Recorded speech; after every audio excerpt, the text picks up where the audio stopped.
Jason on the ball. What a producer.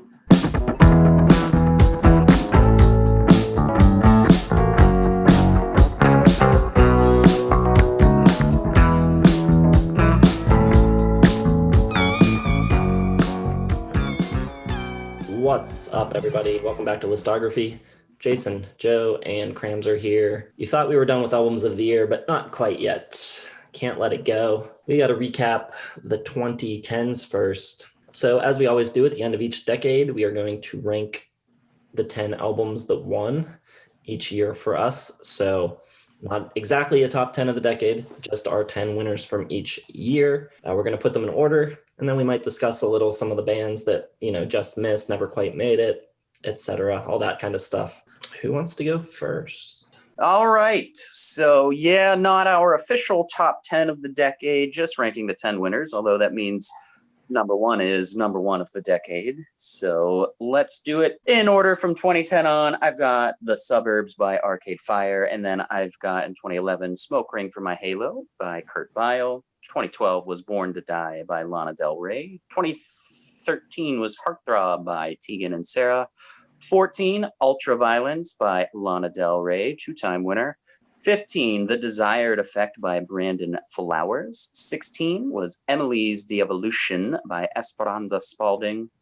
17, Akovi by Zola Jesus. 18 was Now Only by Mount Erie. And 2019 was Remind Me Tomorrow by Sharon Van Etten.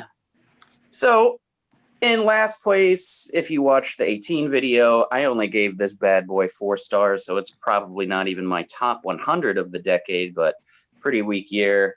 Now Only by Mount Erie comes in 10th, and then it gets pretty lopsided. First half of the decade is my top 5, and then the other half, the more recent half. And I might have to do I haven't listened to it for, some of these albums for more than 2 or 3 plus years. But 9th place is going to be 2019's Remind Me Tomorrow by Sharon Van Etten. And then 8th place is going to be Esperanza Spalding with Emily's The Evolution. 7th place, 2017, Akovi by Zola Jesus. 6th place, The Desired Effect by Brandon Flowers. So literally all my top 5 are in the first 5 years of the decade. Okay, number 5 is going to be Tegan and Sara's power pop album, Heartthrob. 4th place is going to go Born to Die by Lana Del Rey. 3rd place, going to be The Suburbs by Arcade Fire. 2nd place, Smoke Ring for My Halo by Kurt Vile, which is probably top 50 for me all time. I'll get back to you on that. Number 1, which is probably a top 10, at least top 15, is going to be Ultraviolence by Lana Del Rey. Love it, I love it, I love it. Loved it the second I heard it, and it gets better and better with each listen. So, two-time winner, top 10 album for me probably. Number 1, Ultraviolence, Lana Del Rey. Probably got to say my artist of the decade too, so for sure. All right, 2010s. I got some mixed feelings about it, but as I look at the winners and overall, pretty strong decade. In 2010, I had The Arch Android by Janelle Monáe. 2011, Wasting Light by Foo Fighters. 2012, Kaleidoscope Dream by Miguel. 13 was Art Pop by Lady Gaga. 14, The Physical World by Death from Above, 1979. 2015, Vega International Night School by Neon Indian. 16 was Pretty Years by Symbols Eat Guitars. 2017, Anti-Socialites by Always. 2018, God's Favorite Customer by Father John Misty. 2019, Titanic Rising by Wise Blood. So putting those in order, I have 2 4.5s, and everything else is 5 stars for my winners. So coming in last, sort of one as you've been around for a while and darn it, no one else is any good this year. Wasting Light by the Foo Fighters.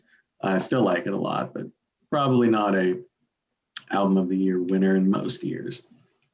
Also, coming in 9th, I'm going to have Pretty Years by Symbols Eat Guitars, which I like, but not nearly as much as a non-winner from them from 2014, Lose. So they're going to be ninth. Eighth, I got Art Pop by Lady Gaga. Seventh, I'm going to go Wise Blood's Titanic Rising. At 6, Anti-Socialites by Always. 5, Arch Android by Janelle Monáe. 4th is going to be God's Favorite Customer by Father John Misty. 3rd, Kaleidoscope Dream by Miguel. 2nd, Vega International Night School by Neon Indian. And my favorite of the decade, The Physical World by Death from Above 1979. Yeah, right? It's just that album I've listened to it probably 10 times more than any other album this decade. It fills a need, and it filled a need during this decade of not that much rock and roll for me. So that's probably the straightest rock and roll on the whole list, other than maybe the Foo Fighters, but something about that album just always gets me. If I had to pick like an artist as the winner for the whole decade, it'd be tough to pick against Father John Misty. He was really instrumental in making me like music again, and 2 top 5s and probably 4 top 10s for the decade. Do you like that Miguel album more than Wild Heart? I do. I probably have them both around 5 stars. Miguel would probably be the other. It's either Miguel or Father John Misty for my artist of the decade, for sure, because Miguel had 3 top 5s, and that's tough to beat. Probably 2 5 stars and a 4.5 for Miguel. All right, my winners, to recap them: 2010, Break Mirrors by Blake Mills. 2011, the self-titled Bon Iver album. 2012 was Bloom by Beach House. 2013 was Country Sleep by Nightbeds. 2014 was Lost in the Dream by The War on Drugs. 2015 was Cool It by Sam Cohen. 2016 was The Party by Andy Schaaf.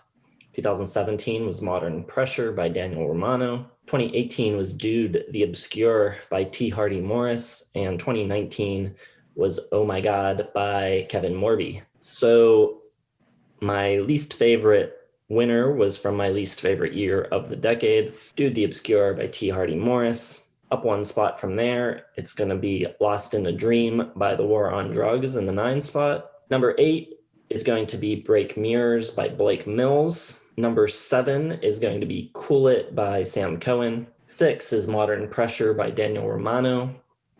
Number 5 is The Party by Andy Schaaf. Number 4 is Oh My God by Kevin Morby. Number 3 is Country Sleep by Nightbeds. Number 2 is Bloom by Beach House. And number 1 is Bon Iver by Bon Iver. What a run those 3 years were. 11, 12, and 13. Those winners from each of those years were just colossal albums for me. Yeah, I think that the beginning of the decade was stronger because, like I said before, more time for it to resonate. And it's leftovers from the 2000s, which is my second favorite decade. So that has a lot to do with it too. So what were the favorite year, least favorite year for each of you? Favorite is tough. It could be pretty much any of the first 4 years. But I think overall, it's got to be 2013. I've got 6 5 stars for 13 and 3 more 4.5. So yeah, I think that's pretty healthy. And then easily my least favorite is 18, where, like I said, my favorite album, probably not even a top 100 album of the decade for me. So weird how that works. Like not even close for 2018. Probably that or 1990, my least favorite year of all time that we've done. So, and it might go to 18. I don't know. I'm sorry to hear that, Cramser. My number 1 year gots to be 2015. I have 13 4.5 and above albums, maybe up to 9 5-star albums from that year. I just absolutely loved that year. 2014 also quite strong. My least favorites got to be 2011. All those crummy holdovers from the 90s. I had some weird winners, man. I had Adele, Beyonce, and Miranda Lambert in my top 5 in 2011. So it's my least favorite year. I'm with Cram is 2018, although I don't think it's quite as bad as he does. And 2016 is my favorite year, with 2013 close behind. Any artists that you want to shout out that were consistently close but no cigar? I feel like just about everyone that I really, really like got on at least once. And I can't really say that about any other decade. So I would imagine this decade was where I had my most variety. Favorite for sure, like I said. Oh, you know what? I think The National, probably, I don't remember I may have nominated them once, but yeah, they were pretty consistently putting out stuff that's probably my top 20 every single time they did. Easily Lana Del Rey, my number one of the decade, with Kurt Vile right behind. Biggest disappointment? Arcade Fire. After killing it with The Suburbs, I don't really like anything they released after that, unfortunately. So that's kind of a downer for me. Pretty much everybody, like Ramser said, pretty much everybody made my top 5 at some point.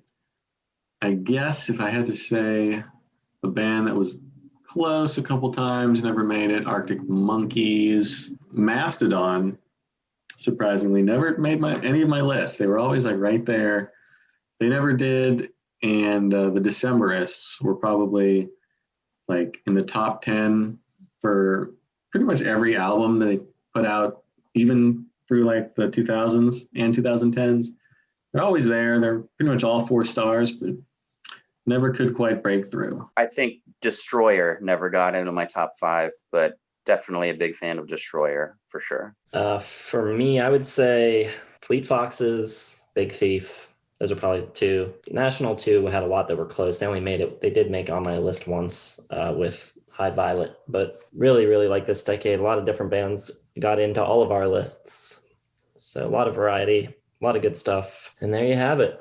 That's the decade in a nutshell. And we've got some more videos coming up to talk about the decade. Our usual fantasy bands, music videos, and live albums we'll be doing this week as well. And we're also going to have a special episode recapping the entirety of the Albums of the Year series. So look out for that as well. Thanks for watching. Be sure to hit the like button. Subscribe to the channel if you haven't already. Hit the bell for notifications. Check the description for links to all of our social media. And we will see you in the next video.